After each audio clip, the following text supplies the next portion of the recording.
그토록 사랑하시는 주의 백성들이 하나님 앞에 섰사오니 이 시간 주시는 하나님의 말씀으로 저희들의 지성과 저희들의 감성과 저희들의 의지를 새롭게 하여 주셔서 성령께서 저희들의 본성을 변화시키시는 일에 기뻐하며 참여할 수 있도록 은혜를 내려 주시옵소서.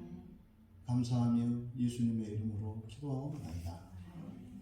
하나님 말씀은 신약성경 마태복음 26장 신약성경 47쪽입니다. 마태복음 26장 69절에서 75절까지 함께 읽겠습니다. 마태복음 26장 69절에서 75절입니다. 함께 읽겠습니다. 베드로가 바깥들에 앉았더니 한 여종이 나와 이르되 너도 갈릴리 사람 예수와 함께 있었도다 하거늘 베드로가 모든 사람 앞에서 부인하여 이르되 나는 내가 무슨 말을 하는지 알지 못하겠노라 하며 앞문까지 나아가니 다른 여종이 그를 보고 거기 있는 사람에게 말하되 이 사람은 나사렛 예수와 함께 있었도다 하며 베드로가 맹세하고 또 부인하여 이르되 나는 그 사람을 알지 못하노라 하더라. 조금 후에 곁에 섰던 사람들이 나와 베드로에게 이르되 너도 진실로 그 도당이다 하거늘 그가 저주하며 맹세하여 이르되 나는 그 사람을 알지 못하노라 하니 곧 닭이 울더라. 이에 베드로가 예수의 말씀에 닭 울기 전에 내가 세 번 나를 부인하리라 하심이 생각나서 밖에 나가서 심히 통곡하라. 아멘. 드러나지 않은 두려움을 대비하는 기도. 드러나지 않은 두려움을 대비하는 기도라는 제목으로 본문의 말씀으로 우리가 은혜를 나누고자 합니다. 신약 성경에 있는 기사 가운데 가장 가슴 아프고 어쩌면 신자가 이 세상을 살아가면서 느낄 수 있는 가장 비참한 장면입니다. 사도, 예수님의 제자요, 제자 가운데에서도 제자들이라고 일컬어지는 사도, 그 사도들 가운데에서도 막사도라고 인정받을 만했던 베드로 사도, 그가 처절하게 넘어지는 그런 장면입니다. 본문은 단순히 예수님의 사도였던 베드로가 예수님을 배신하는 불신앙의 문제 이렇게 단순하게 쳐버릴 수 있는 그런 문제가 아닙니다.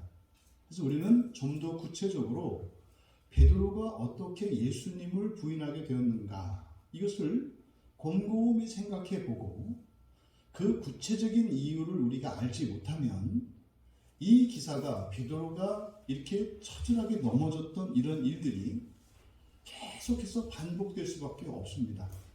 너무나 이제 단순하게 생각하는 것이 믿음이 없었다. 뭐 교회 안에서 교인들의 실수나 이런 잘못을 이거 한 방으로 다 보냅니다. 믿음이 없었다. 믿음이 없었다. 뭔 놈의 믿음도 많고 뭔 놈의 믿음도 그렇게 없는지. 그러니까 믿음이라고 하면은 꼭 마치 마스터키 같은 거예요. 아무데나 믿음을 들이대면 다 맞아요. 10대도 그러니까 이게 믿음 하는데 그 왜 문제는 뭐냐면 그렇게 믿음 하는데 믿음이 안 가요. 왜냐면 믿음이 능력이 나타나야 되는데 뭐 전혀 능력이 안 나타난다 이 말이죠. 우리가 실수하는 것이 바로 이런 부분입니다. 우리가 지금 살펴보려고 하는 이 본문을 통해서 살펴보고자 하는 것은 베드로가 믿음이 없었는가? 예수를 믿지 않는 사람인가? 그렇지 않단 말이에요. 누가 베드로더러 예수님을 믿지 않았다고 하겠습니까? 누가 베드로에게 불신앙을 했다고 하겠습니까? 그런 문제가 아니에요. 여러분, 사도라 할지라도 아직 부활 이전에 이 세상을 살아가는 모든 사람들은 언제든지 넘어질 수 있다고 하는 사실, 이것을 잊으시면 안 돼요. 우리가 왜 넘어져요? 나는 절대로 이건 하지 않을 거다. 나는 이렇게까지는 안 될 거다. 이런 확신이 있기 때문에 하는 겁니다. 우리가 잠깐만 나갔다 오려고 이렇게 나가지 영원히 나가려고 하는 사람이 없어요. 왜요? 내가 왜 못 와? 뭐 이런 거죠. 또 범죄할 때도 마찬가지로 이거 한 번만 하려고 그랬지 계속 할 생각을 하는 사람은 없어요. 딱 한 번만 하려고 했거든요. 그런데요, 평생 거기에서 헤어나지 못하는 거죠. 그럴 때 믿음이 없다. 이렇게 붉은 딱지를 붙이면 안 된다 이 말이에요. 그 사람은 그 사람으로서 그럴 수밖에 없는 구체적인 이유가 있고 그 원인이 무엇인지를 밝혀내야 그것을 극복하면 돌아올 수 있거든요. 근데 그것을 모르니까 단지 그냥 믿음이 있다 없다, 순종을 한다 안 한다, 뭐 이렇게 너무나 쉽게 정죄하는 거죠. 지금 베드로가 예수님을 부인한 사건은요, 그냥 이걸 신앙적인 것이 아니라 우리들의 인생의 문제로 생각을 해봅시다. 여러분은 누군가를 실망시킨 적이 없으신가요? 다 있어요. 누구나 다 있어요. 그겁니다.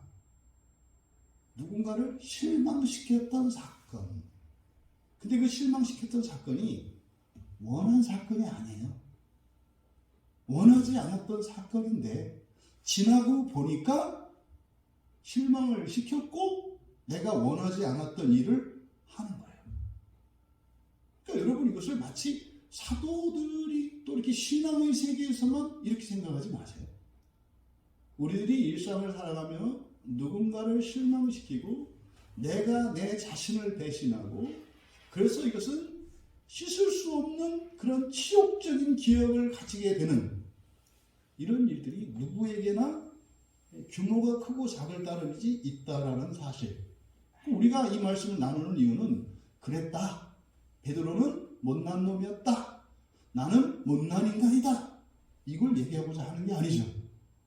그러면 성경에 이 사건을 기록한 것은요, 제2의 베드로가 나오지 않도록, 제3의 베드로가 나오지 않도록, 그렇게 가슴 아프게 가슴을 치며 그렇게 통곡하며 후회하는 일이 다시는 일어나지 않도록, 또 내가 나를 배반하는 일이 없도록, 또 내가 사랑하는 누군가를, 나를 믿었던 누군가를 실망시키는 일을 다시는 하지 않을 수 있다.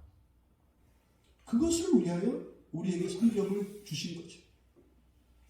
부디 오늘 우리들이 함께 말씀을 나누고 이 기도를 할 때 베드로가 예수님을 배신하고 그것으로 인하여 지독한 그 후회를 하였던 이런 일들이 오늘 우리들의 이 기도의 모임을 통해서 여러분들 평생에는 다시 일어나지 않기를 바랍니다. 그렇게 할 수 있도록 하나님께서 은혜를 주시고 깨달음을 주시고, 그래서 우리 인생에는 이렇게 후회하는 인생은 더 이상 살지 않을 수 있는 그 은혜가 우리 모두에게 공급되기를 바랍니다. 여러분, 지금 우리가 이 결론 부분을 읽었습니다. 베드로가 예수님을 부인한, 배신한, 그리고 실망시킨 이 사건을 읽었습니다. 여러분, 75절의 끝에를 보십시오. 이에 베드로가 예수의 말씀에 닭 울기 전에 내가 3번 나를 부인하리라 하심이 생각나서 밖에 나가서 심히 통곡하니라. 우리가 인생에 불행한 일들을 만날 때는 누군가의 경고가 있었습니다. 여러분, 그리스도인의 생애에는 이런 예고나 경고가 없는 불행은 절대로 없습니다. 절대로 없습니다. 원인이 나에게 있든 누구에게 있든 내 인생에 불행한 일이 일어나기 전에는 반드시 하나님의 예고가 있습니다. 그것은 여러 가지 방법으로 하였습니다. 첫째로는 성경 말씀을 통해서. 그러면 성경을 보지 않는 사람은 뭐 하나님이 어떻게 하시겠어요? 너 성경 안 보니까 안 가르쳐 줄 거야. 뭐 이러시겠어요? 성경을 안 봐요. 그러면요, 그 사람이 보는 뭐 만화책을 통해서라도 예고를 하지 않으시겠어요? 뭐 아예 책을 안 봐요. TV만 봐요. 스마트폰만 해요. 그러면 스마트폰에 있는 무언가를 통해서 예고하지 않으시겠습니까? 뭐 그것도 안 봐요. 그러면 그가 만나는 어떤 사람들을 통해서, 그가 즐거워하는 사람들을 통해서 반드시 예고가 옵니다. 반드시 예고가 와요. 그러니까 여러분들이 지금 살면서 여러분 기억 속에 있었던 과거의 어떤 불행한 사건들, 마음 아픈 일들, 그 일들 이전에 반드시 예고가 있었다는 것을 기억하셔야 돼요. 앞으로도 마찬가지입니다. 앞으로도 여러분의 인생에 이런 불행한 일들이 닥친다면 반드시 하나님의 예고가 있다.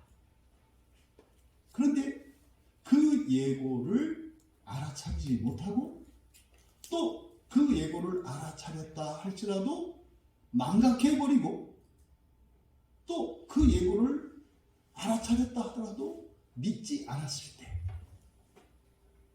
지금 베드로와 같이 이렇게 심히 통곡해야 되는 상황이 있는 거죠. 우리 인생에는 이런 일이 일어나지 않기를 바랍니다. 여러분, 베드로는 자기 자신을 어떻게 생각했을까요? 앞에 33절에 한번 가보십시오. 33절에서 35절까지 우리 한번 같이 읽겠습니다. 여러분들이 베드로의 마음으로. 자, 33절에서 35절 같이 읽겠습니다. 베드로가 대답하여 이르되 모두 주를 버릴지라도 나는 결코 버리지 않겠나이다. 예수께서 이르시되 내가 진실로 내게 이르노니 오늘 밤 닭 울기 전에 내가 3번 나를 부인하리라. 베드로가 이르되 내가 주와 함께 죽을지라도 주를 부인하지 않겠나이다 하고 모든 제자도 그와 같이 말하니라. 누가 얘기해요? 그러면 안 돼. 나는 절대 그럴 리가 없어. 아니야. 그거 안 되는 거야. 괜찮아. 거짓말이 아닙니다. 진심이었어요. 진심. 이 베드로는요, 자기는요, 다른 사람들은 예수님을 버릴지 몰라도, 여기서 다른 사람들은 다른 사도들입니다. 다른 사도들은 다 버릴지 몰라도 자기 자신만은 결코 버리지 않겠다. 이렇게 얘기했어요. 여러분, 이거는 그냥 거짓말로 그냥 아무 생각 없이 한 말이 아니에요. 오늘날은 사람들이 말을 너무나 쉽게 자기 생각인지 뭔지도 모르고 그냥 말을 뱉어냅니다만 베드로가 지금 한 말은 진심이에요. 진심이에요. 왜 제가 진심이라고 하느냐? 51절에 가보세요. 51절과 52절에 함께 읽겠습니다.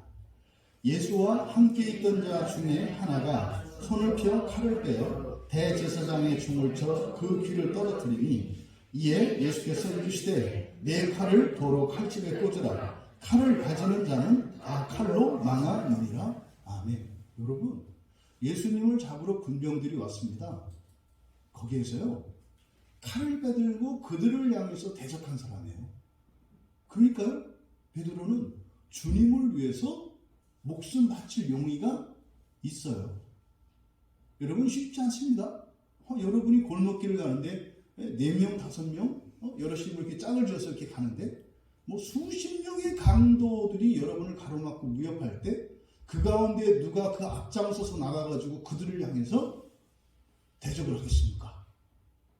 도망가기 바쁘지. 굉장한 사건이에요, 여러분. 왜요? 제자들 다 도망가거든요. 근데 그 상황에서 칼 하나 뽑아가지고 뭘 어쩌겠다는 거예요. 로마 군병들이 왔는데. 근데요, 그들을 향해서 칼을 휘두릅니다. 겁으로 이렇게 겁만 잡는 거 아니에요. 니들 내가 누군 줄 알아? 까불면 말이야. 내가 어떻게 이렇게 뻥카치는 게 아니에요. 정말로 칼을 빼들어서 칼을 휘둘러서 그 종의 귀를 잘라버렸단 말이에요. 그러면 앞에서 베드로가 이야기했던 나는 결코 주를 버리지 않겠습니다 라고 했던 말이 진심인 걸 알 수 있어요. 진심이에요. 그리고요, 로마 군병에게 이렇게 대들 정도면 정말로 자기 목숨을 아끼지 않는 사람이에요.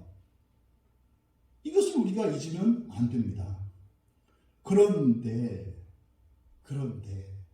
우리가 읽은 이 본문에 보면 그렇게 칼을 빼들고 그 로마 명장들의 기세에도, 그 당당한 기세에도 눌리지 않고 다른 제자들은 수치도 모른 채 다 도망가 버리는데도 그들을 향하여 맞서 싸웠던 그 베드로가 70절에 모든 사람 앞에서 부인하여 이르되, 이게 뭡니까? 예수 제자도 아니에요. 그냥 예수 함께 있었느냐고 물어보았을 때 아니라고 했다는 거예요. 여러분, 너무나 대조적인 상황이잖아요. 주님, 다른 제자들은 버려도 나는 결코 주님을 버리지 않겠습니다. 그리고 주님을 잡으러 온 군병을 향해서 칼을 빼들고 용감하게 맞서 싸웠던 베드로. 그가 한 여종 하나가 당신도 예수와 함께 있던 사람이 아니요? 그랬는데 뭐라 그래요? 나는 아니요. 이 계집종이 거짓말하는 거예요. 이게 지금 모든 사람 앞에서 부인했다는 거예요. 여러분, 72절은요, 이제는 맹세하고 또 부인했다는 거예요. 정말 아닙니까? 아니라니까. 하늘에 맹세하고 땅에 맹세하는데 나 그 자리에 있지 않았다니까? 하고 또 부인했대요. 74절은요, 이제는 저주하며 맹세했대요. 여러분, 너무 대조적이지 않아요? 이 베드로를 놓고 넌 믿음이 없어, 너는 예수를 안 믿는 사람이야, 너는 불신앙이야, 이렇게 얘기할 수 있어요?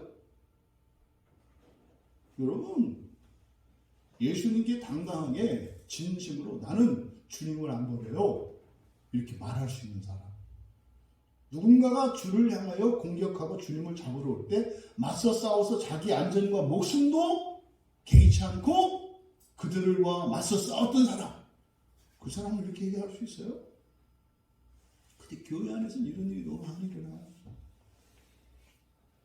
잠시 한때일지라도 간절히 그 주님의 은혜에 사랑해서 나의 모든 것을 바치고 시간과 노력과 수고와 교회를 위하여 헌신하고 충성하고 봉사하는 것이 기쁘고 감사하고, 그랬다가 때로는 이런저런 이유가 있어서 실족하여 교회 안에서 문제를 일으키고 또 이렇게 시험 믿어서 예배도 시들시라고 할 수 있어요. 그러면 그 행동 하나만 보고 저거 가짜야 라고 말할 수 있어요? 가짜라고 말하는 당신은 그런 적이라도 있나? 잠시 한때라도 그렇게 주님의 몸된 교회를 위해서 무엇을 위해서 헌신하고 당신의 시간과 마음을 걸어서 당신의 물질을 걸어서 그렇게 한 번이라도 해본 적이 있나?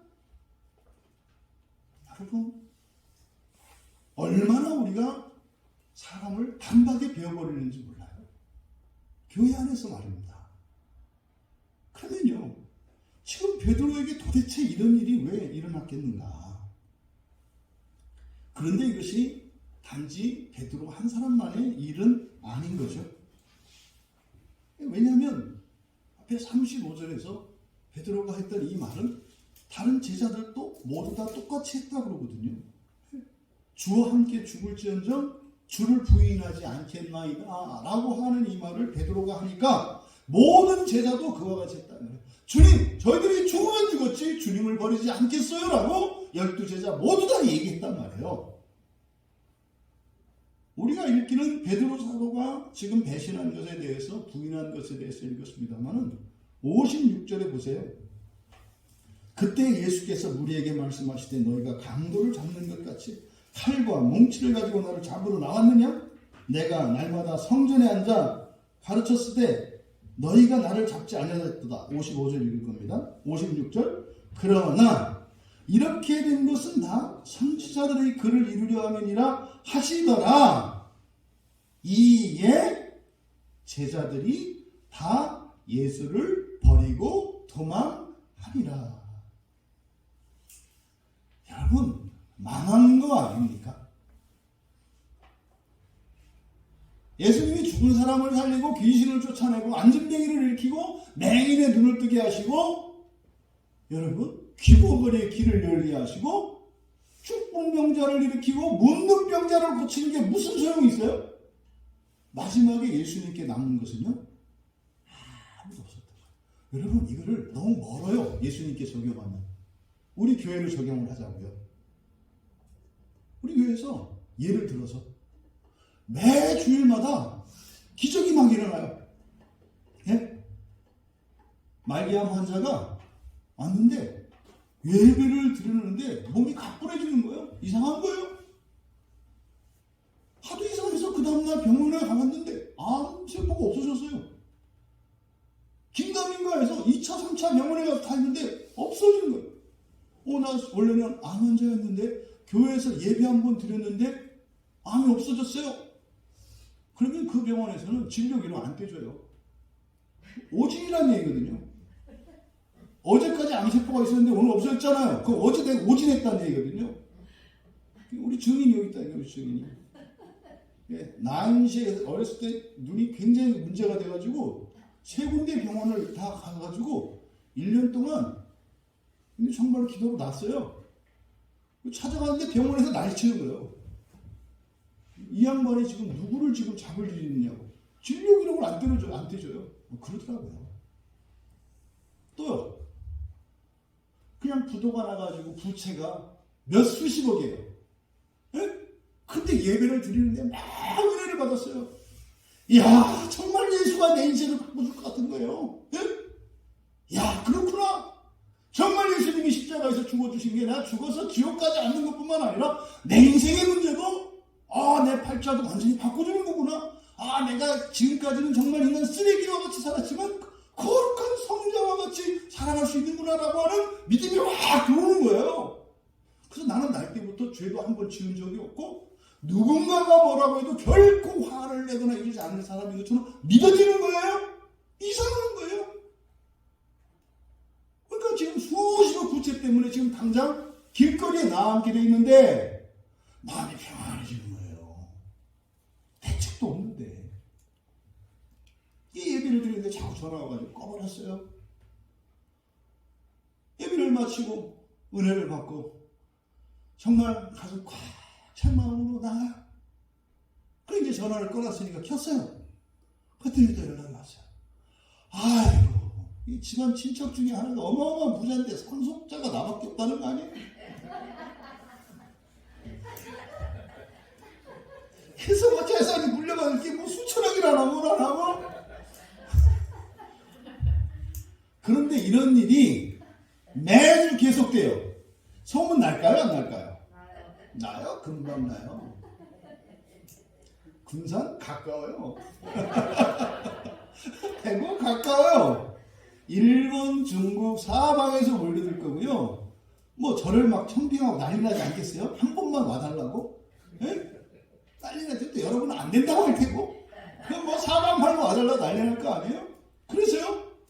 뭐 전 세계에 우리 교회 지교회가 생기고 막 이렇게 했다는 거 아닙니까? 제가 여러분 구원은 사람이 하나님 되는 거고요. 첫째 부활을 참여하는 거예요. 그랬더니 이제 뭐 2단이다 3단이다 난리가 난 거예요. 그게 이제 주일날 예배 드리러 왔는데 아무도 없더라고요.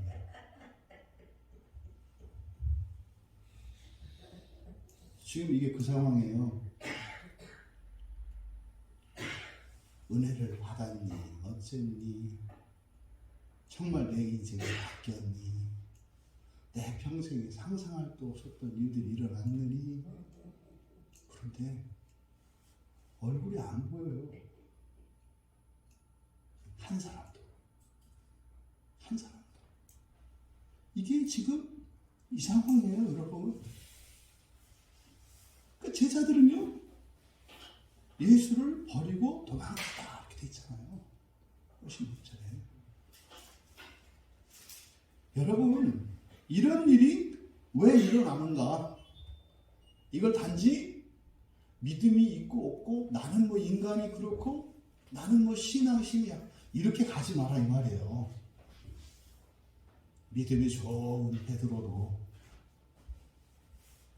자신의 모든 것을 대로 심지어 목숨까지 내버릴 용의가 있었던 제자들도 자기도 모르는 사이에 말도 안 되는 이런 실수를 저지를 수 있다는 거예요.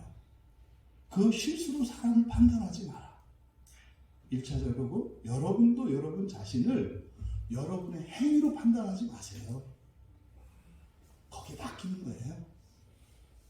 여러분들의 행실이 심판의 대상인 것은 틀림이 없습니다만 여러분들이 대부분 제정신으로 사는 것은 하루에 10% 안 돼요. 대부분 90%는 남의 정신 갖고 살아요. 10%도 자존심 상해서 한 자리 쓰면 할 수 없어 두 자리 쓰니까 내가 10%라고 한 거예요. 대부분 하루 종일 내 정신으로 안 산다는 사실을 여러분이 인정하셔야 돼요. 글쎄요, 이게 순식간에 치고 들어오면 이런 일이 일어나요. 이게 뭐예요? 두려움이에요, 여러분. 두려움은 가장 역사가 깊은 감정이고 이 두려움의 작용의 가장 큰 해악은 관계를 끊어버리는 거예요. 이 관계를 끊어버린다는 것은 하나님과 나의 관계도 끊어버리고요. 나와 사람들의 관계도 끊어버려요. 그래서요, 결국에는 나를 정말 사랑하는 모든 사람들을 없애버리는 게 두려움이에요. 그래서요, 진짜 두려움 속으로 들어가게 만들어요. 두려움은 정말 두려운 상황으로 나를 몰아붙여요. 그런데 눈치 못 챈다고요. 나를 최고로 사랑하는 하나님으로부터 멀어지는 게 두려움이에요. 그 다음에 여러분이 사랑하는 이 세상에서는 이런 애 저런 애도 여러분을 최고로 사랑하는 것은 가족이거든요. 이 두려움은요, 가족으로부터 나를 떼어버려요. 가족으로부터. 나는 존중받지 못한다는, 나는 인정받지 못한다는, 나는 제대로 된 사람이 아니라는. 이래서 가족으로부터 또 친구로부터 떼나요. 나는 친구들에게서 인정받지 못한다는. 더 나아가서 이제 사람들로부터 다 떼어나요. 나는 그냥 정상적인 사람들로부터는 이렇게 인정을 받을 수 없는 사람. 이게 두려움이 그렇게 만들어요. 마지막에 일어나는 게 뭐예요? 자기 자신을 갈라버려요. 진정한 나와 거짓 나를 갈라서 진짜 나는 깔아서 발로 밟아버리고 거짓 내가 내 육체를 장악해버려요. 이거는 죽은 목숨이에요.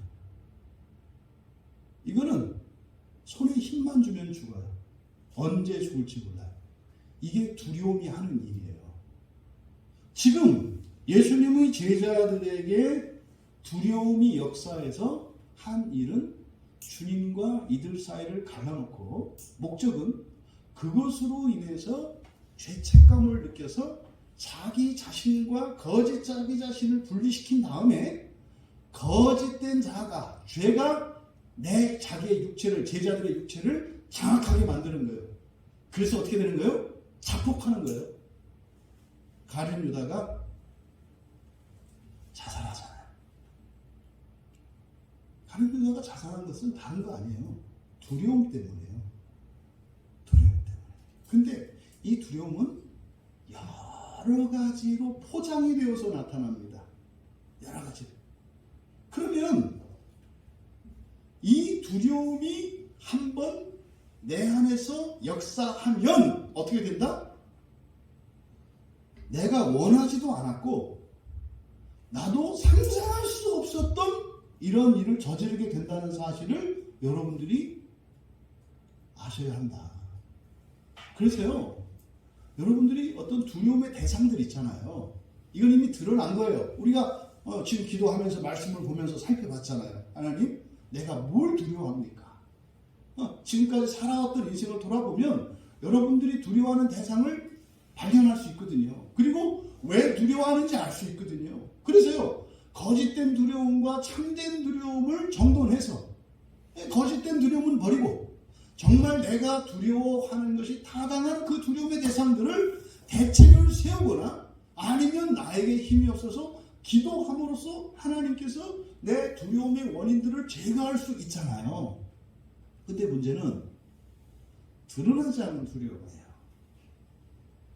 여러분이 알고 있는 두려움만 여러분의 두려움이 아니라 무한한 이 마음의 끝에 깊이 자리 잡고 있는 우리가 알 수 없는 아직까지는 드러나지 않은 두려움이 있어요. 그 두려움이 지금 베드로와 12사도에게 임한 거예요. 여러분이 누군가에게 크게 신세를 지고 은혜를 입으면 평생 좋은 기억으로 갖고 있지 않아요? 그렇잖아요. 그 사람을 생각하면 따뜻하지 않아요? 근데 교회에서는요, 이게 안 그래요. 제가 목사가 되보니까는요, 이게 정말 영적인 실체가 있구나. 여러분, 목사가요, 그러니까 정상적인 목사는요, 교인들한테 해를 끼칠 일이 없어요. 목사라는 직업 자체가 하나님의 부르심을 받아서 어떻게 해서든지 성도를 위해서 생각하고 기도하고 돕는 게 목사이기 때문에 이게 성도들의 등골을 빼먹으려고 하는 놈들은 그런 건 할 수 없지만 그런 사람들 많지 않아요. 그러니까 그냥 기본적이고 정상적인 목사라면 그렇게 교인들한테 욕먹을 일이 없어요. 근데요, 제가 목사를 해보니까 그 사람이 정말 극도의 절망과 위험 속에 빠져 있을 때 어쨌든 하나님의 쓰임을 받아서 그런 고비들을 넘겨줘요. 그리고 그 사람이 살 수 없었던 새로운 인생들을 살아가도록 도움을 줘요. 그런데요, 욕을 하고 떠나요. 제가 이거는 목사가 되기 전에는요, 듣도 보도 못했던 일이에요. 세상에서는요, 그렇게 하면 영원히 친구가 되거든요.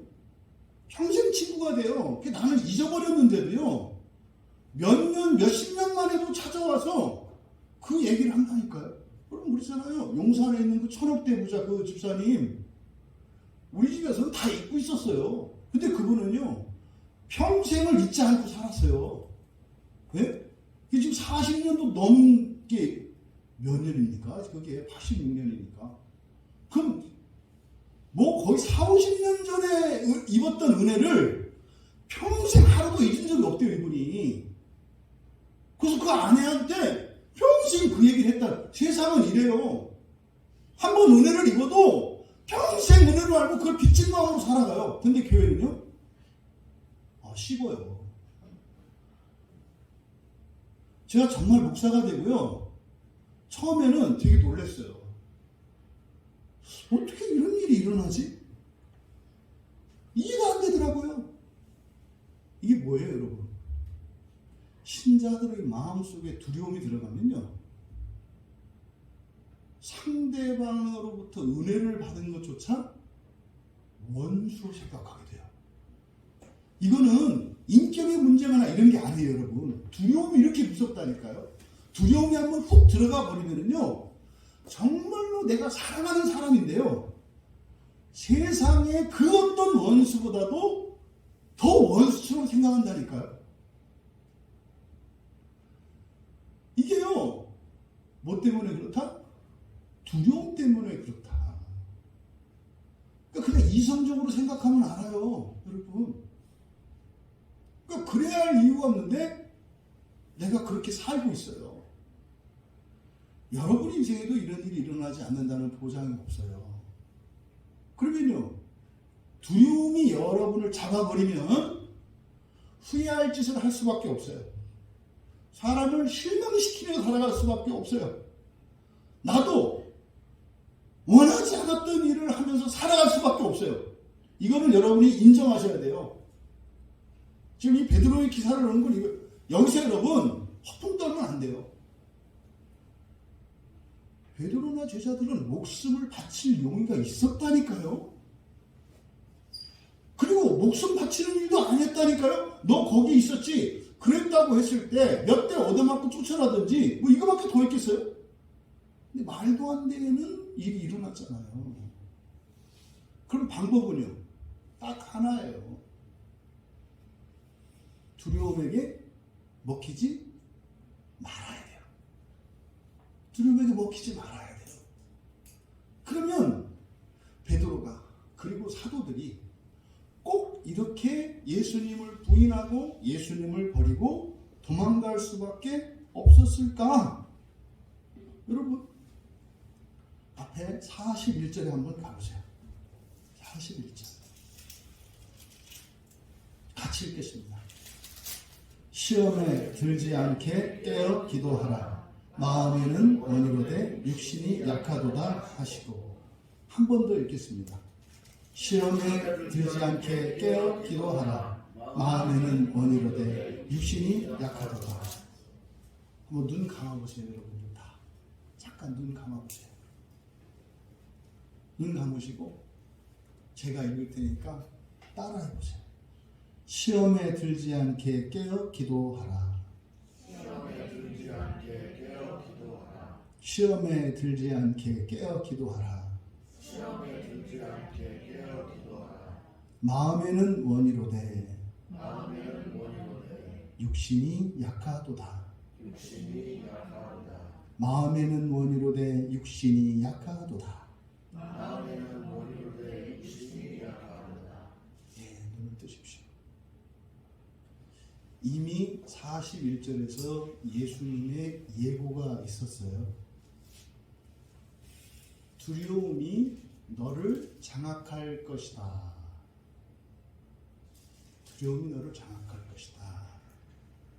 그러면 너도 어쩔 수 없는, 너도 원하지 않는, 너를 사랑하는 사람들을 실망시킬 수밖에 없는 너무나 비겁고 더럽고 추한 짓을 하게 될 것이다.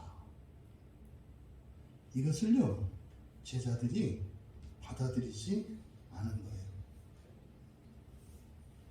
예수님은 제자들의 이런 행위를 나무라지 않으셨어요. 어떻게 알아요? 나중에 다시 찾아오시거든요. 주님은 이런 제자들이 취약한 존재들인 것을 알고 계시기 때문에 피할 길을 주세요. 오히려 제자들이 주님을 부인하고 배신하고 버리고 떠난 그것 때문에 주님은 마음 아파해요. 나쁜 놈 그런 게 아니라 마음 아파해요. 왜요?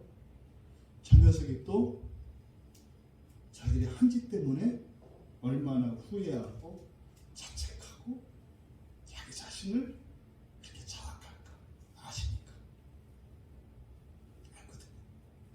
잘못을 하고 난 뒤에 그 밀려오는 후회감과 함께 그 자책감이 얼마나 큰지 알거든요. 죽고 싶거든요. 주님은 그것 때문에 오히려 마음 아파하시죠. 그래서 우리가 이 사건을 통해서 깨달아야 하는 것은 주님의 예고의 말씀을 그대로 받아들여야 한다는 거예요. 베드로는 주님의 말씀을, 주님의 사도들은 주님의 경고에도 불구하고 넘어지고 말았습니다. 하지만 여러분은 31절에서 이 성경을 바꿀 수가 41절에서 성경을 바꿀 수가 있는 거예요. 41절 이하에 있는 이 내용을 여러분들은 다시 쓸 수 있는 거예요. 만약에 41절에 예수님의 말씀을 경고의 말씀으로 듣지 않는다면 여러분들은 쉼없이 반복할 겁니다. 예수님을 부인하고 부인하고 부인하고 버리고 버리고 버리고 버리고 여러분의 인생을 버리고 버리고 버리고 여러분을 사랑하는 사람을 배신하고 배신하고 배신하고 그래서 마침내 헤어날 수 없는 깊은 어둠 속으로 빠지게 될 거예요. 하지만 지금 이 시간 여러분들이 예수님께서 하신 이 41절의 이 말씀을 여러분이 염두에 둔다면 지금까지의 과거와는 완전히 다른 인생을 새로 시작할 수 있다는 것을 믿으시기 바랍니다. 주님이 주셨던 말씀, 깨어있어라, 깨어있어라. 여기서 깨어있으라는 얘기는 어떤 의미인지 아시겠죠? 두려움이 다가올 거거든요. 두려움이 다가올 거거든요. 두려움은요, 여러분에게 어떤 방식으로 올까요? 악한 일과 죄 짓는 일을 하지 않으면 안 된다는 생각과 감정으로 와요. 그러니까 나에게 해가 되는 일을 하지 않으면 안 된다는 생각으로 와요. 그리고 두려움은 그런 악한 일들에 대해서 호의적으로 반응합니다. 그래서 깨어있으라는 거예요. 그럼 여러분, 이 두려움에 대해서 깨어있으려면 어떻게 해야 되겠습니까? 선과 악을 분별할 수 있는 기준이 분명히 있어야 해요. 선악은요, 도덕적인 선이 아니죠. 어떤 것이 나에게 유익한 것인가? 어떤 것이 나에게 해로운 것인가 하는 이 기준을 여러분이 세워들어야 돼요. 그래서 여러분들은 항상 살아가실 때 나에게 도움이 되는 것과 해가 되는 것을 그 기준으로 삼아서 살아가셔야 돼요. 이게 깨어있는 거예요. 그런데 그 기준을 가진다 할지라도 기준을 따라 살지 못해요. 기도하라는 얘기는 뭐겠어요? 프로시코마이입니다. 프로시코마이는 약속에 따라서 요청하는 거라고 그랬죠. 근데 이것은 도움을 청하셔야 된다는 얘기예요. 1차적으로 여러분이 분별력을 가지고 깨어 있어야 하고, 그리고 반드시 도움을 청해야 합니다. 깨어 있기만 하고 여러분의 힘으로 가려고 하면 안 돼요. 왜? 두려움은 우리가 이길 수 있는 게 아니니까. 그러면 여러분이 기도하면 도와주세요. 그래서 여러분이 판단한 대로 선한 길을 따라 갈 수 있도록 도와주신다 이 말이에요. 이어서 예수님이 하신 마음은 원이로되 육신이 약하도다. 본문의 뜻이 잘 안 나타납니다. 여기서는 마음이 아니에요. 영혼이에요. 영혼. 푸뉴마입니다. 그대로 직역하면 이렇게 돼요. 갈망하는 영혼, 그러나 힘없는 육체. 갈망하는 영혼, 그러나 힘없는 육체. 이것은 왜 기도를 해야 하는지를 가르쳐 주신 말씀인 거죠. 선악을 분별하고 깨어 있습니다만, 그리고 선을 향해서 살고 싶지만 우리의 육체는 그럴 힘이 없다. 그래서 기도가 절대적으로 필요하다라는 말씀입니다. 여러분, 주님을 버리고 싶지 않고요. 여러분 인생에 적용한다면 실수하지 않고요. 잘못하고 싶지 않고요. 또 제자들에게 용감하고 싶고요. 또 주님의 말씀처럼 부인하지 않고, 지금 베드로가 했던 이런 실수, 예수님을 부인하거나 다른 제자들이 한 것처럼 이렇게 도망가지 않고 의연하게 살고 싶을지라도 이게 뭐예요? 갈망하는 영혼이죠. 타락한 이후 우리 육체는 이 영혼의 선한 열망을 따라 살아갈 힘이 없다는 사실이에요. 이걸 여러분들이 인정하셔야 돼요. 그런데요, 자꾸만 할 수 있다고 생각을 해요. 할 수 있다고 생각을 해요. 그래서 걸려드는 거죠. 설상가상 두려움이 들어오면 갖고 있는 힘조차 제대로 발휘할 수 없게 만들어요. 연약한 육체인데, 연약한 육체가 그러면 아주 아무 힘도 없느냐? 그렇지 않아요. 또 더더군다나 여러분은 예수 안에 있기 때문에 하나님이 은혜를 주셔서 여러분에게 권능과 권세가 있어요. 근데 두려움은요, 그거를 딱 잡아버리면은요, 할 수 없는 사람처럼 느껴요. 그래서요, 죄의 길로 갈 수밖에 없는 것처럼 착각에 빠져요. 그래서 죄를 짓는 그 일이 어쩔 수 없는 것처럼 가게 만들어요. 무엇이 그렇게 만든다? 두려움이 그렇게 만든다. 근데 이 두려움은 아직 드러나지 않은 두려움이에요. 그러면 드러나지 않은 두려움이 이러한 배신 행위, 후회가 되는 실수를 통해서 드러난 거죠. 이것을 우리가 유익의 기회로 삼아야 되는 거예요. 드러나지 않았던 두려움이 우리의 반복되는 실수나 허물을 통해서 드러나잖아요. 그러면 그 일을 통해서 우리는 반대로 역추적해서, 내가 왜 이 일을 행했는가를 성찰해 보면 그 뿌리에 있는 두려움을 발견할 수 있다 이 말이에요. 여러분, 베드로와 사도들의 이 부인과 배신 행위, 이것이 여러분의 일상생활 속에서 일어납니다. 이것은 단지 우리의 신앙생활만을 이야기하는 게 아니에요. 지금까지 우리가 살아왔던 인생 안에 두려움은 이런 방식으로 작당을 해서 우리로 하여금 원치 않는 인생을 살게 했어요. 그런데 안타까운 것은 그때 그 두려움을 발견했어야 하는데 올라왔으면 잡았어야 되는데 그거를 잡지 않고 알아채지 못하고 이 한 놈이 인생 평생을 망가뜨리고 있는데도 나 잡아봐라 나 잡아보라 이렇게 올라오고 있는데도 알아채고 있지 않은 우리가 문제인 거예요. 한 번에 드러나지 않았던 두려움이 드러났을 때 한 번에 알아챌 수 있는 여러분들 되시기 바랍니다. 그러면 어떻게 될까요? 다시는 그러한 환경이 일어나지 않아요. 다시는. 그런 일을 반복하지 않아도 되는 환경이 펼쳐진다고요.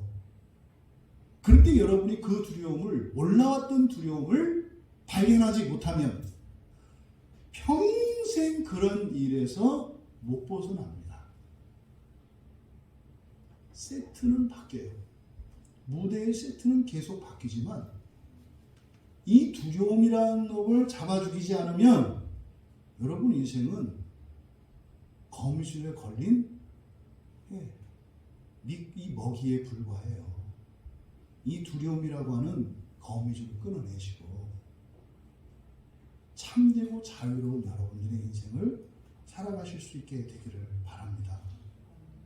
여러분, 아직 우리에게 드러나지 않은 두려움이 많습니다.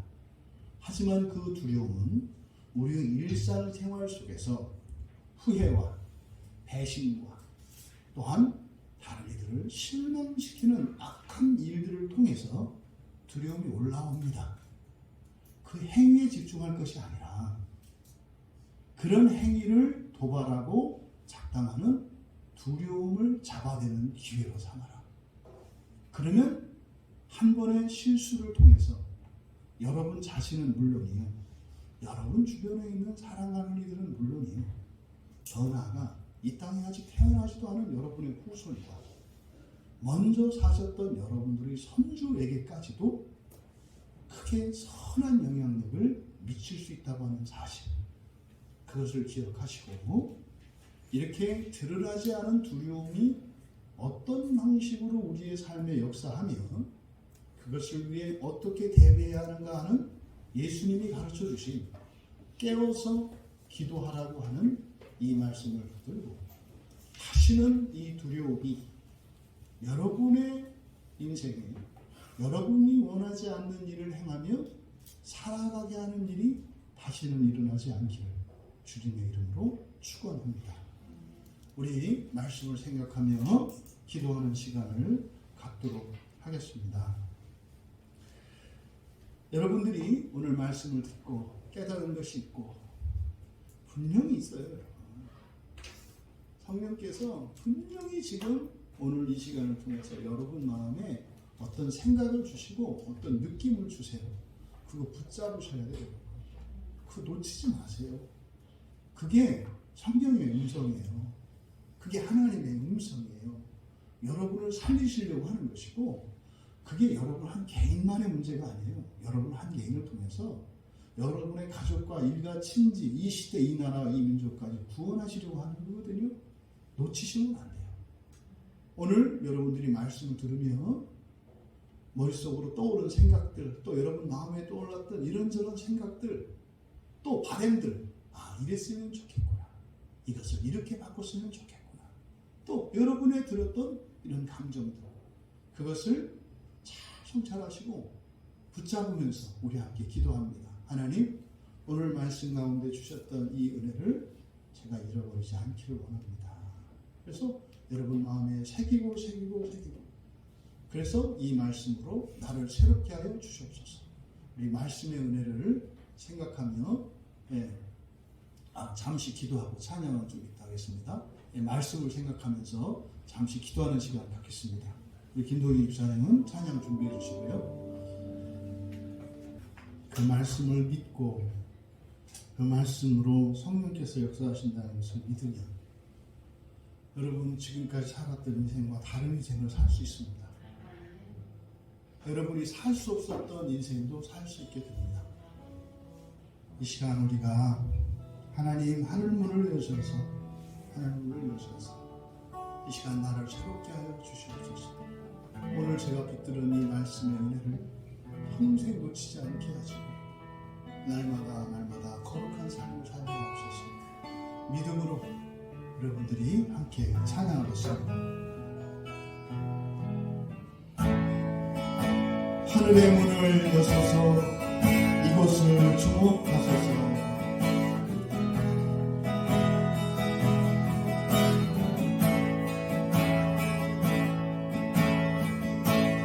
하늘의 문을 여셔서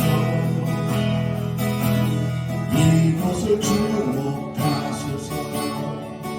주를 향한 노래가 꺼지지 않으니 하늘을 열어보소서. 이곳에 임재하소서. 주님을 기다립니다. 기도의 향기가 하늘에 닿으니 주여 임재하여 주소서. 이곳에 오셔서 이곳에 앉으소서. 이곳에서 예배를 받으소서.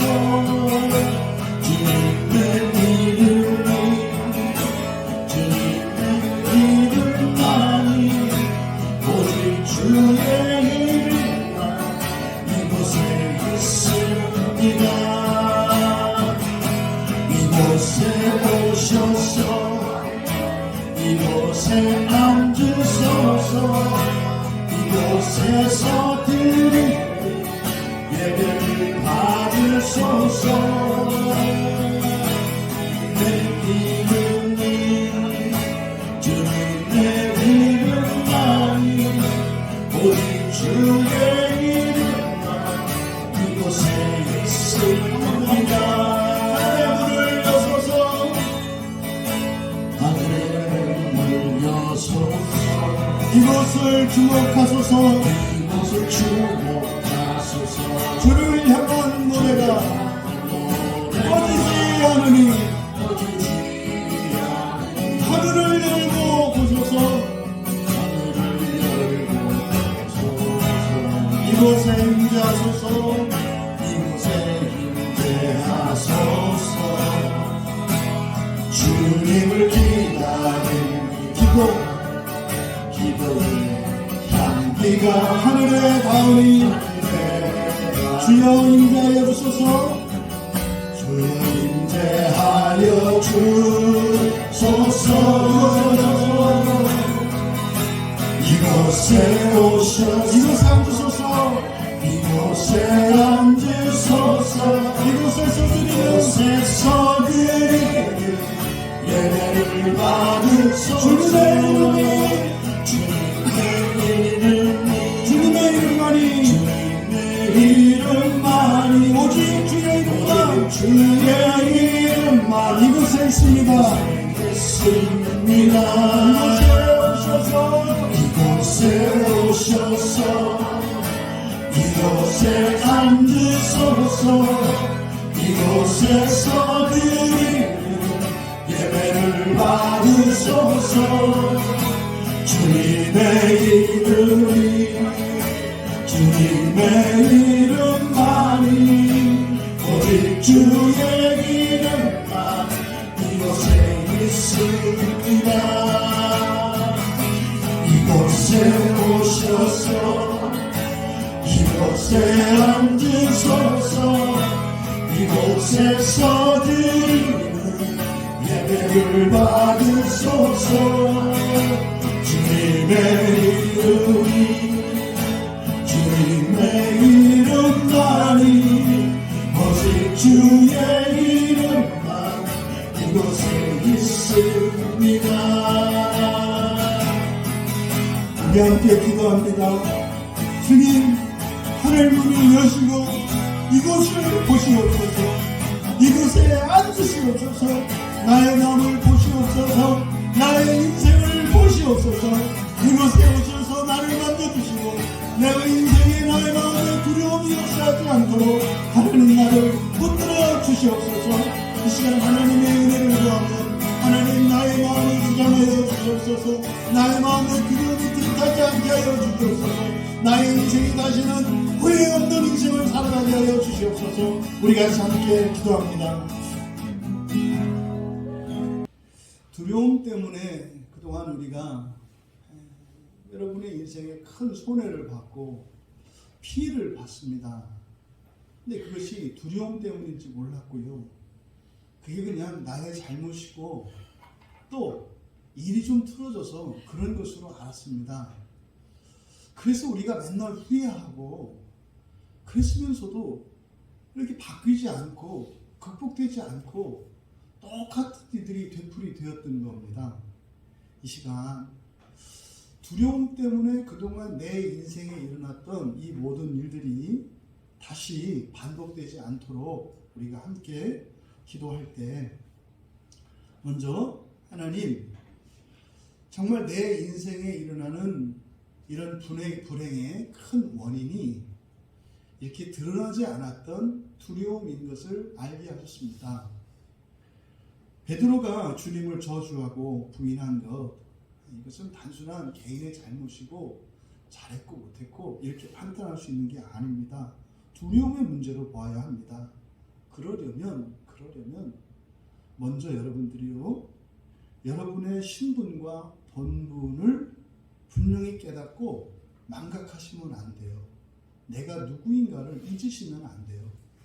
그래서 이 두려움에 우리가 공격당하지 않도록 첫 번째 기도할 때 여러분의 자존감과 자긍심을 위해서 기도합니다. 하나님, 제가 사람들 앞에서 위축되지 않게 하시고 나의 어떠함 때문에 이렇게 열등감을 갖거나 주눅들지 않게 하옵소서. 왜요? 그런 여러분의 약점을 타고 두려움이 들어오기 때문입니다. 첫 번째로, 하나님, 내가 나된 것은 그리스도로 인한 것이니 내가 자랑스럽고 내가 당당한 것은 그리스도께서 나를 그리스도인 삼아주셨기 때문인 것을 잊지 않게 하옵소서. 여러분이 기쁘고 자랑스럽고 즐거울 수 있는 이유가 그리스도인이기 때문입니다. 그래서 여러분들이 그 어느 것에도 기죽거나 주눅들 필요가 없는 거예요. 설사 여러분에게 어떤 흠이 있고 부족한 게 있어도 여러분이 그리스도인이라고 하는 그것이 여러분의 모든 단점을 훨씬 능가하는 것입니다. 첫 번째로, 하나님, 그리스도인 된 이 자존감과 자긍심을 가질 수 있도록 은혜를 내려 주시옵소서.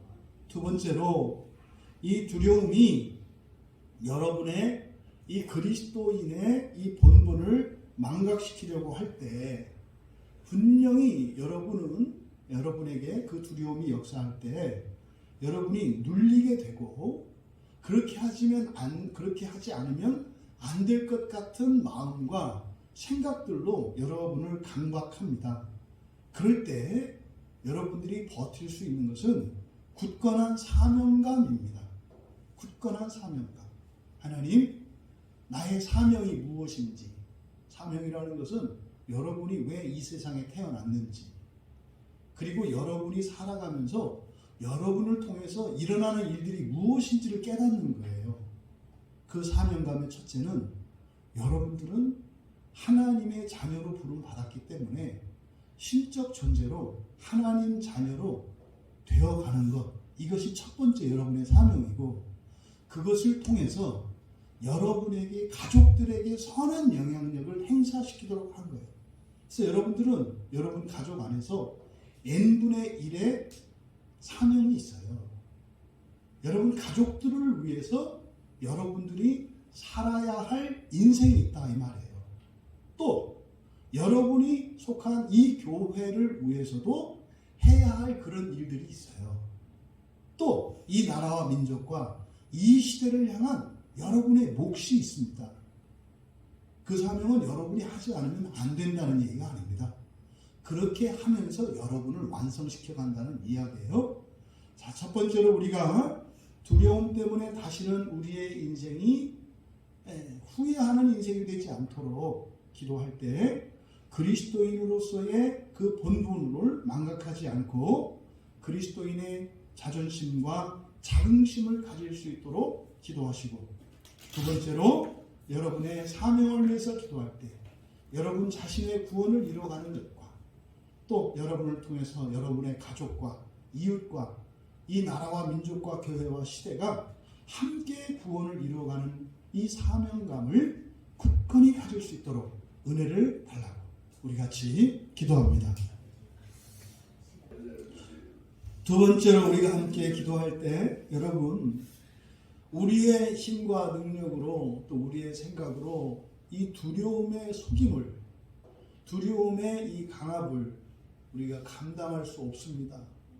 두려움은 두려움의 모습으로 오는 것이 아니라 친근함으로 다가오기도 하고 즐거움으로 다가오기도 하고 거짓 사랑으로 다가오기도 합니다. 친구처럼 다가오고 연인처럼 다가오고 성공처럼 다가오고 달콤한 꿀송이와 같이 다가오기도 합니다. 그래서 우리가 이 두려움에 속지 않기 위해서는 절대적으로 하나님 말씀에 순종하고 절대적으로 하나님의 말씀만을 믿고 의지해야 합니다. 이것이 우리에게서 다른 것으로 바뀌게 되면 여지없이 두려움에 먹히게 되어 있습니다. 여러분의 판단, 여러분의 느낌이 아니라 오직 하나님의 말씀만을 여러분들의 절대적인 기준으로 삼으셔야 합니다.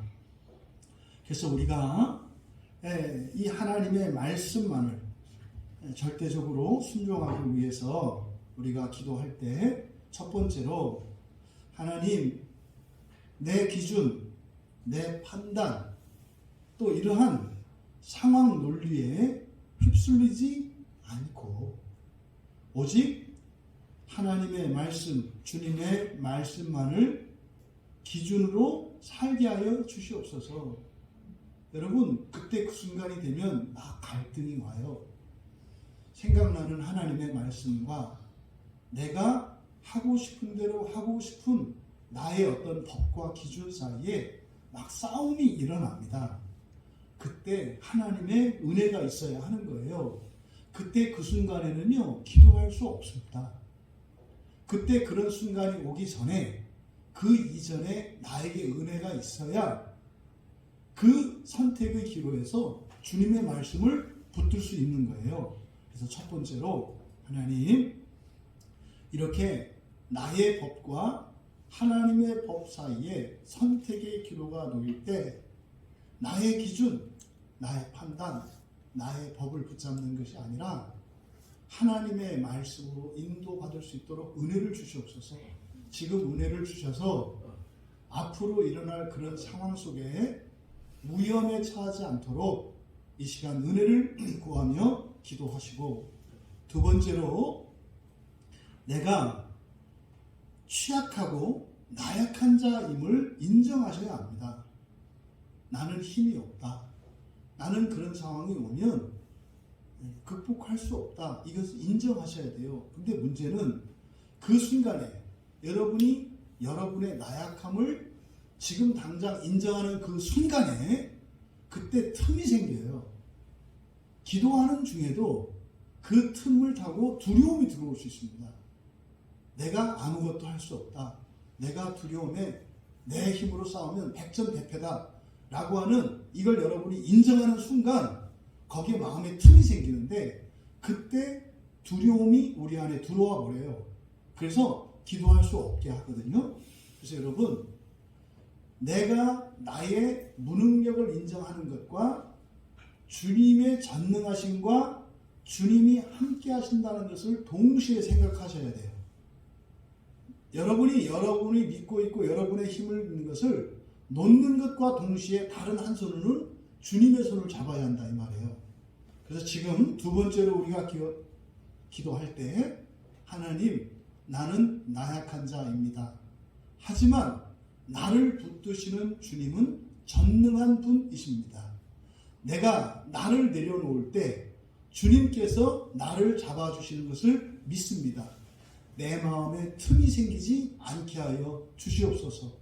그래서 나에게 능력이 없고 힘이 없는 것이 나의 약점이 아니라 나를 붙드시는 주님으로 인해서 더 큰 능력과 힘이 되게 하여 주시옵소서 기도하시고, 세 번째로는 하나님의 말씀은 한치도 오류가 없고 반드시 이루어진다는 것을 믿으셔야 돼요.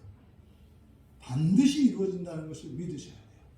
여러분이 하나님의 말씀을 믿고 순종하며 나아가기로 결단하고 주님을 의지하면 하나님의 말씀이 여러분의 이 세상에서의 인생뿐만 아니라 영원한 여러분의 내세까지도 말씀으로 여러분을 구원하십니다.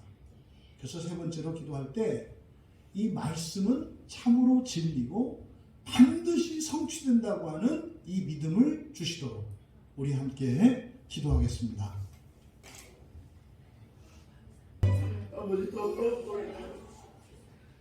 세 번째로 우리가 함께 기도할 때 주님께서 제자들이 두려움에 사로잡혀서 말도 안 되는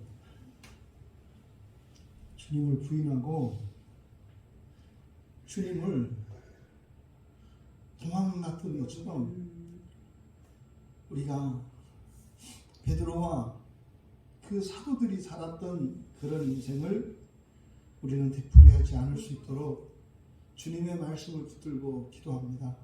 주님, 늘 깨어있게 하소서, 늘 깨어있게 하소서, 그리고 기도하게 하소서. 주님의 말씀을 따라 깨어있고 기도할 수 있도록 우리가 함께 기도할 때 첫 번째로 하나님, 하루 24시간 내가 매일매일 살아갈 때 선한 것과 악한 것, 다시 말해 어느 것이 나에게 유익한 것이고 어느 것이 나에게 악한 것인지 우리의 말과 생각과 행동을 할 때 늘 기억하게 하옵소서. 하나님, 정말 선악을 분별하지도 않고 살아왔던 습관대로 살지 않게 하시고 이제로부터는 우리의 말과 행동, 우리의 생각, 이 모든 것, 나에게 유익한 것과 악한 것을 늘 분별하며 깨어있게 하소서 기도하시고, 두 번째로 우리의 영혼의 이 선한 열망에 비해 우리의 육체는 취약하다는 것, 힘이 없다는 것을 여러분들이 깨달으셔야 합니다. 그래서 여러분들이 우리의 영혼의 이런 선한 이런 열망을 하나님께서 이루어 주셔요. 또 우리의 이 취약함을, 육체의 취약함을 하나님께서 다 아세요. 그래서 우리가 주님의 말씀을 따라 이렇게 늘 깨어 있어야 하는데 그것을 방해하는 것이 우리의 이 취약성입니다. 망각시키고 있게 할 거고요. 또한 그것으로 인해서 불안감을 가지게 됩니다. 하나님, 여러분, 이 두려움이 어디에서 생긴다고 그랬습니까? 우리의 마음의 안정이 깨어질 때, 우리의 마음이 불안정할 때 두려움이 올라오는 거예요. 그래서 두 번째로 우리가 기도할 때 육체의 취약성으로 인해서 나의 마음의 안정이 깨지지 않도록 하나님, 내가 능력이 없고 내가 부족하고 그런 것을 자각할 때 내 마음의 안정이 깨지지 않도록 도와주시옵소서. 우리가 늘 실수하고 범죄할 때는요, 그 직전에 우리의 마음이 무너집니다. 우리의 마음이 무너집니다. 왜 무너져요? 이 마음을 내가 붙잡고 있다고 생각하기 때문에 그래요. 우리의 마음을 붙잡아 주시고 안정케 하는 것은 하나님이신 것을 여러분들이 기억하셔야 돼요. 왜요? 여러분의 영혼의 그 선한 열정을 하나님이 아시기 때문에. 그래서 두 번째로 기도할 때 우리의 육체의 취약성, 우리의 능력 없음으로 인해서 우리의 마음의 안정이 깨어지지 않도록 은혜를 구하며 기도합니다. 그리고 세 번째로 기도에 대해서입니다. 이런 두려움이 다가올 때, 내 마음의 안정이 깨어질 때, 또 내 능력으로 감당할 수 없는 어떤 일이 생겼을 때 즉각적으로 기도하게 하옵소서. 생각하지 말고 느끼지 말고 기도하게 하옵소서. 내가 원하지 않았던, 예상하지 못했던, 감당할 수 없는 이러한 상황이 생겼을 때 즉각적으로 기도할 수 있도록 도와주시옵소서. 나의 생각이 아니라 하나님께 기도하게 하옵소서. 우리 주님의 말씀을 따라 늘 깨어있고 기도할 수 있도록 우리 함께 기도합니다. 그리고 편안히 개인적으로 돌아가면 되겠습니다.